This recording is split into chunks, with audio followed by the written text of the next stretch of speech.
สวัสดีครับทุกคนมื้อนี้บ่ค่ำก็สิพาทุกคนมาเที่ยวชมวัดภูเขาทองวัดภูเขาทองเป็นวัดที่เก่าแก่สร้างขึ้นสมัยกรุงศรีอยุธยาชื่อเดิมแม่นวัดสแกปัจจุบันเปลี่ยนชื่อมาเป็นวัดสะเกษวรวิหารหรือคนมักเอิ้นว่าวัดภูเขาทองสำหรับเจดีย์ชั้นบนสุดของวัดภูเขาทองก็สิเป็นบ่อนเก็บพระบรมสารีริกธาตุหรืออัฐิของพระพุทธเจ้า บอกถึงบรรยากาศก็บอกได้ว่าโคตรดี มีทั้งต้นไม้ใบหญ้าร่มรื่นมีน้ำตกและมีกิจกรรมอื่นๆให้เฮ็ดอีกหลากหลายถ้าไผสิมาบ่ค่ำก็แนะนำให้มาช่วงประมาณ 3 โมงเป็นต้นไปเด้อทุกคน ถ้าผู้ใดที่มาช่วงประมาณเที่ยงๆบ่ค่ำก็แนะนำให้ถือร่มมานำเด้อทุกคนเด้อเพราะว่าอากาศค่อนข้างร้อนไผที่ย่างขึ้นวัดภูเขาทองก็อย่าลืมนับขันบันไดนำเด้อทุกคนเด้อ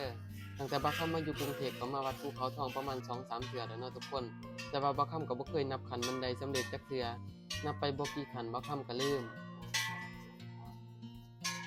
สำหรับกิจกรรมที่วัดภูเขาทองมันก็มีให้เฮ็ดหลากหลายเนาะบ่ว่าสิเป็นการตีระฆังตีของใหญ่ไหว้พระสวดมนต์อิหยังต่างๆก็มีเบิดเนาะทุกคนเนาะ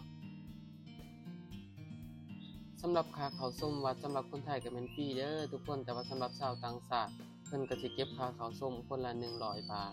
เพื่อเป็นการสมทบทุนในการบูรณะปฏิสังขรณ์วัดหรือเป็นค่าใช้จ่ายภายในวัดบ่ว่าสิเป็นค่าน้ำค่าไฟเพื่อนๆคนใดที่เฮ็ดงานอยู่ในกรุงเทพหรือเขามาเที่ยวในกรุงเทพบ่าวคำก็อยากแนะนำเขามาเที่ยววัดภูเขาทองสำหรับผู้ใดที่บ่ฮู้ว่าสิมาจังใด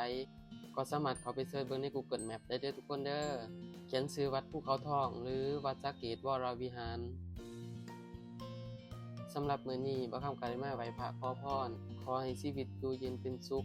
สุขภาพแข็งแรงการเฮ็ดงานก็ขอให้เจริญรุ่งเรืองและแผ่เมตตาไปให้แก่สรรพสัตว์ทั้งหลายบ่ว่าสิเป็นเจ้ากรรมนายเวรญาติสนิทมิตรสหายที่ล่วงลับไปแล้วสัตว์ตัวน้อยตัวใหญ่ตัวเป็นจำตายที่เคยมีเวรมีกรรมต่อกันก็ขอให้อโหสิกรรมซึ่งกันและกันใครที่เห็นบ่คำใส่รองเท้าไหว้พระอันนี้ก็อย่าสิลามาเด้อทุกคนเด้อเพิ่นบ่ให้ถอดรองเท้าเพราะว่าทางขึ้นกับทางลงอันนี้มันคนละทางกันเด้อทุกคนเด้อจอมวัดภูเขาทองบ่อนนี้เนาะทุกคนเนาะที่บ่คำบอกว่าเป็นบ่อนเก็บอัฐิของพระพุทธเจ้าหรือเอิ้นอีกชื่อหนึ่งว่าพระบรมสารีริกธาตุถ้าเราขึ้นมาถึงยอดบนสุดของวัดภูเขาทองเราก็สิเห็นวิวของกรุงเทพแบบ360องศาเลยอยากบอกทุกคนว่างามแรงทุกคนบ่ว่าสิเป็นวิวบ่ว่าสิเป็นบรรยากาศใครที่เบิ่งมาฮอดตอนนี้ก็ฝากกดไลค์กดแชร์กดติดตามเพื่อเป็นกำลังใจให้ปาค่ำแหน่เด้อ